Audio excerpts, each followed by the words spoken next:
IPL 2025 సీజన్కు సిద్ధమైన జట్లు తమ బలహీనతలను తగ్గించుకునేందుకు ప్రత్యేక కృషి చేస్తున్నాయి.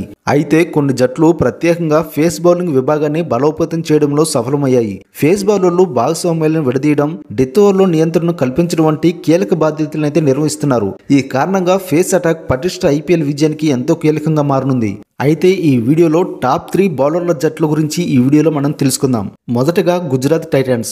గుజరాత్ టైటన్స్ ఈ సీజన్లో ఫేస్ విభాగాన్ని గణనీయంగా మెరుగుపరిచింది. గత సీజన్లో వారు ఫేస్ బౌలింగ్ విభాగం బలహీనంగా కనిపించగా ఈసారి మాత్రం మహమ్మద్ సిరాజ్, కగిసో రబాడా, ప్రసిద్ధ్ కృష్ణల చేరుకతో దాన్ని బలపరిచింది. అదనంగా గెరాల్డ్ కోయెట్టి, ఇషాంత్ శర్మ, అర్షద్ ఖాన్లను బ్యాకప్గా తీసుకుని మరింత దృఢంగా కనిపిస్తుంది.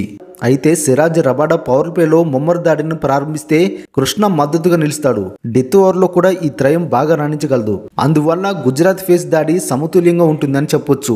ఇక రెండవ జట్టు ముంబై ఇండియన్స్. గతంలో జస్ప్రీత్ బుమ్రాపై ఎక్కువ ఆధారపడ్డ ముంబై ఈసారి ట్రెంట్ బౌల్ట్, దీపక్ చాహర్ను జట్టులో చేర్చింది. హార్దిక్ పాండ్యా కూడా ఫేస్ విభాగాన్ని సమతుల్యతను అందించి బలాన్ని పెంచాడు. లిజాద్ విలియమ్స్ వంటి బ్యాకప్లతో జట్టు మరింత పటిష్టంగా ఉంది. బుమ్రా, బౌల్ట్, చాహర్ పవర్ ప్లేలో అద్భుతంగా రాణించగలరు. ఇక డెత్ ఓవర్లో కూడా వారి ప్రదర్శన విశ్వసనీయంగా ఉంటుంది.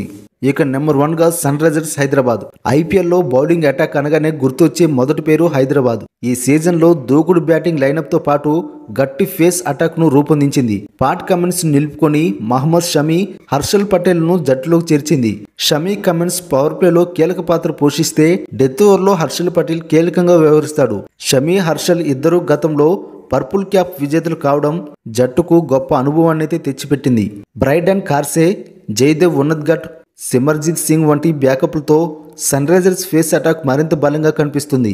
ఈ 3 జట్లు తమ ఫేస్ బౌలింగ్ విభాగాలను పటిష్టం చేయడం ద్వారా ఐపీఎల్ 2025లో విజయవంతమైన ప్రదర్శన కోసం సిద్ధంగా ఉన్నాయి. టోర్నమెంట్లో ఈ జట్ల ఫేస్ బౌలింగ్ ఎలా ప్రభావితం చూపుతుందో చూడడం ఆసక్తికరంగా మారింది.